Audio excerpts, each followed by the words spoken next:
So this is the AAP recommendations about blood sugar management, screening and management of postnatal glucose in late preterm, SGA, LGA, infants of diabetic mothers. It kind of explains what our SGA and LGA, that I also have on a later slide too. And then late preterm is 34 to 36 and 6-7 week. So if they're symptomatic infants, and includes these: hypoglycemia, includes irritability, tremors, jittery, high-pitched cry, seizures, anything like that, and they're under 40, their blood sugar, you would do the IV glucose. So if they're symptomatic and under 40, we go straight to IV. If they're asymptomatic but under 40, this is what you do initially after birth. And I'll kind of get into, besides these guys up at the top, who we would want to screen for this. We want them to feed within 1 hour of birth, and then we would screen them 30 minutes after the first feed. And then 4 to 24 hours, we would continue feeds and screen glucose prior to each feed. So if the initial screen is under 25, feed and check in 1 hour. If it's under 25, glucose. If it's 25 to 40, then we refeed and do the glucose as needed. I don't know why this says IV, because this is kind of more about the dextrose gel. And then between 4 and 24 hours, if they're 35, we give IV glucose, and if they're 35 to 45, we refeed and do the glucose as needed.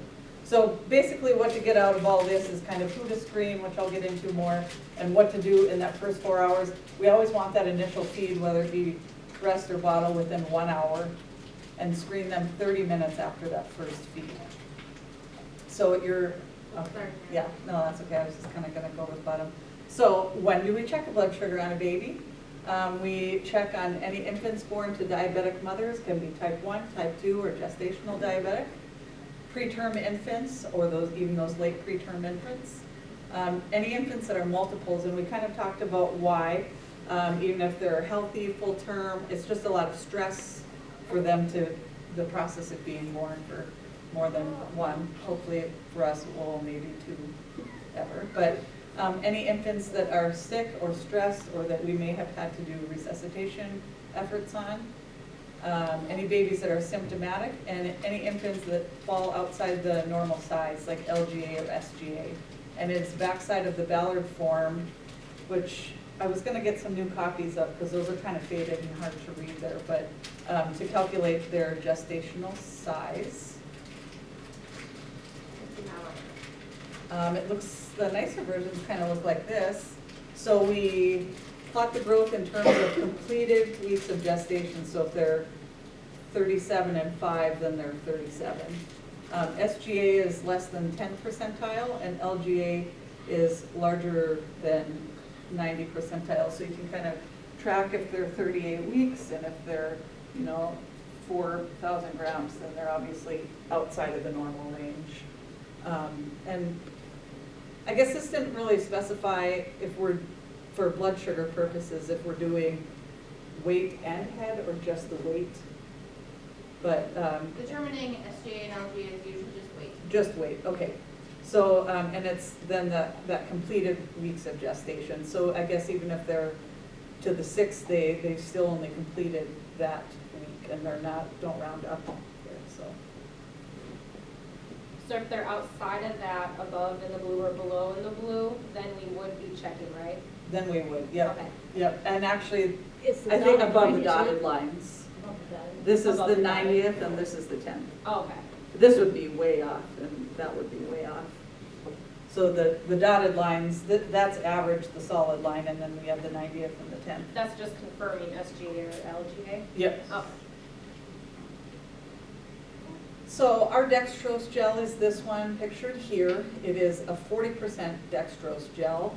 When we put in a newborn admission set, this should automatically be there. The dose of this 40% gel is 0.5 milliliters per kilogram, and you will round the patient's weight to the nearest kilogram. So a 3.8 baby would be 4, as far as determining what kind of dosage to give to them. So when and how do you give it?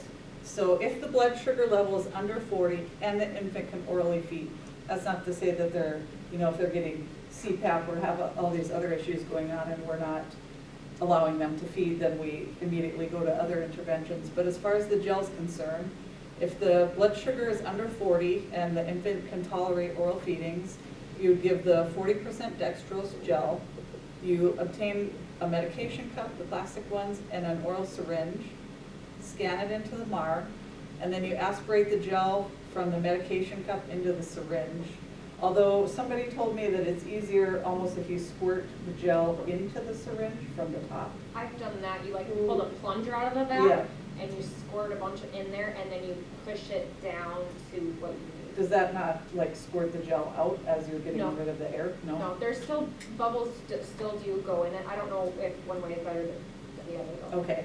If there's large bubbles present, you'll have to retry it again. But if small bubbles are okay. And then it is a medication to give to a baby, so we will always verify that medication and dose with a second nurse. And how you will give it, you will apply a dose of the gel, just take a swipe to your gloved finger, massage it into the infant's cheek, kind of swipe and do the other cheek, and you're just alternating cheeks until your gel is gone. Question, when it comes to charting, are we getting that changed to where we're doing mils or are we still doing grams? We're working on fixing it so it is appropriate for now. We have to just put the comment of what we gave. Okay. And continued. So, and then after we give that gel, you allow the baby to breastfeed or bottle feed, and then you'll attain your follow-up blood sugar 20 to 30 minutes after. If it still is under 40, you'll repeat the dose of dextrose, same as you did before, and then allow the baby to feed again. If it's still under 40, they can only receive up to 2 doses. So at that point, you would notify your provider and anticipate further treatment. So after that second 20 to 30 minute administration. And then this one, we all seem to miss a lot too. So once you're done with this, put the patient sticker on there and replace into the patient-specific bin in the MAR, or in the med room, when you're all done with it, instead of leaving it at their bedside. So that could be between doses 1 and 2. After dose 2, you're gonna probably toss it because you can't give it a third dose. Yeah. Or you shouldn't be giving a third dose. You can if the provider tells you to do. Yeah, that's what I was gonna ask. Like, that one degree to 7 times, it's fine. I am also working with our providers on the protocol to say max dose of 2. Okay. So that it is in writing and it is our policy. Okay. Okay. So after 2 doses, if you've given 2 doses and you're still 40, it's probably not doing what it's supposed to. You should be having an IV. Okay. What if you're above and then like for instance you have like a GBM mom and you have like a rebound of a low sugar and you have to do it again? That's very good. I mean, that's something that could happen. So that could be an option. That's why we say put it back in the bin. Okay. But most of the time, we're probably gonna throw it away. Okay. The other thing to remember is when you put it in the bin and the patient goes home, to go to the bin and take it and throw it away. I have another question too. So, because the one where I think that was the lady that we had to do more than 2 doses because we dropped 2 doses again. Every time we scan the glucose, does it charge them for Yes. the tube? So don't scan it again. Okay. You would just put in another comment. So it's just like any medication, as soon as you scan it, it charges them for that whole tube. So where would we put the comment? Would we like in the MAR, or like would we click on the given, or? Yeah, where was the second? Yeah. Okay. So by clicking given, it won't charge them for another one. Okay. It's the scanning piece that charges them. And Okay. if you do scan it again, we just need to know so we can tell pharmacy to remove that charge, Okay. the second charge. Because it's charging them for that whole tube. Yeah, that's of what I was glucose. wondering. That one. I don't know. How do we place it into the patient-specific bin when it didn't get pulled out of there to begin with? You can always go Override. in and put it back. Open up the patient-specific bin and put it back. I don't know the specific steps. I think and you fix it, so override it. You could override and type in Bin and it patient-specific. opens up. Okay, okay. Yeah, I override it, and then when it asks like why I'm going in the fridge, I say Return. Yeah. putting glucose gel in patient-specific bin, or however you wanna word it. Not I in, say, not in the fridge though. No, in Well, the, no, but Okay. like when it. You said fridge, so I Oh, wanted to clarify that you weren't putting it in the fridge. No, but In it, that bottom, I just chart glucose gel. yeah. Yes. Putting in glucose gel. Return, yeah.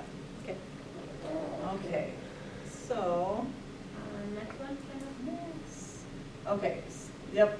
Okay, so the charting is like, I don't understand, but so each of our tubes is 39 mils and contains 15 grams of dextrose.